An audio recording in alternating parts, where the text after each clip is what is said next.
Hi, my name's Nadine Michel. I'm an MSTP student and I graduated with my PhD in neuroscience in the spring of 2020.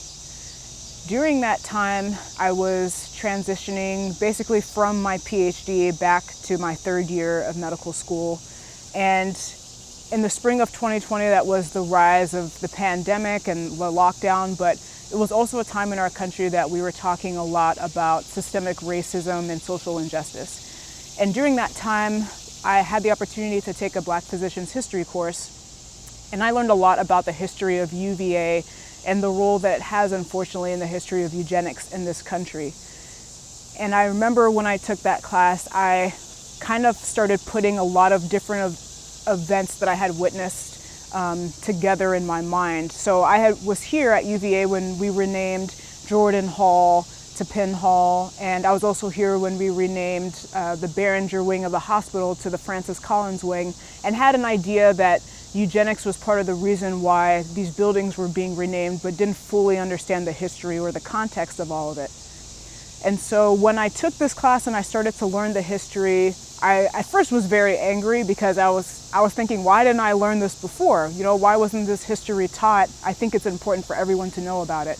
And so I decided to kind of channel all of the frustration that I was feeling at that time into making an educational resource for students so that they could learn about the history here. And I used a lot of the resources and the tools that have already been developed from professors in architecture and history and medicine here at UVA that have been looking into the history of the university during the era of segregation and while enslaved laborers were here.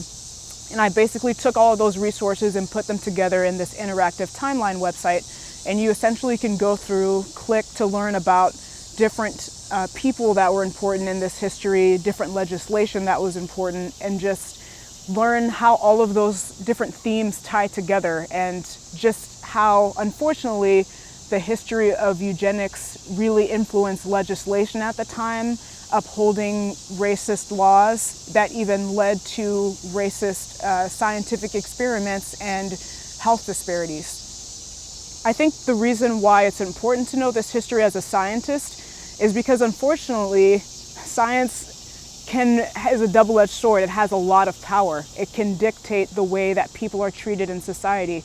And unfortunately, the race science that really fueled eugenics was this idea that Black people were inferior to white people. And a lot of scientists at that time were doing studies, unfortunately some of them at UVA, such as ones looking at the brain sizes of white people compared to Black people. And for a lot of these studies, they would go to the graves of enslaved laborers because they unfortunately didn't have rights, so they could steal the bodies, and then do the research studies which didn't have appropriate controls, had small sample sizes, and they reached very biased conclusions. And those conclusions, unfortunately, were used at the Supreme Court level to uphold sterilization laws, Jim Crow laws, and basically laws that upheld segregation and discrimination. I think that sometimes it's easy to think that I'm just in the lab, I'm working with my cells, this doesn't have an impact on society, but it really does. And I think that as graduate students in BIMS, that this is the time for us not to just learn how to be great scientists, how to be critical thinkers, how to think objectively. It's also time for us to think about the social implications of our work. Who are we including in our studies? What is the end goal of our studies? And how do we better represent our communities and marginalized populations in the work that we do? So I'm excited for the time that you guys have at UVA as BIM students. I know that it can be overwhelming to learn all of this history, but I think it's important to really dig in and take the time to know the history of Charlottesville and also know the people who have lived here for a long time. There's so much history here, but there's so many great lessons that you can learn.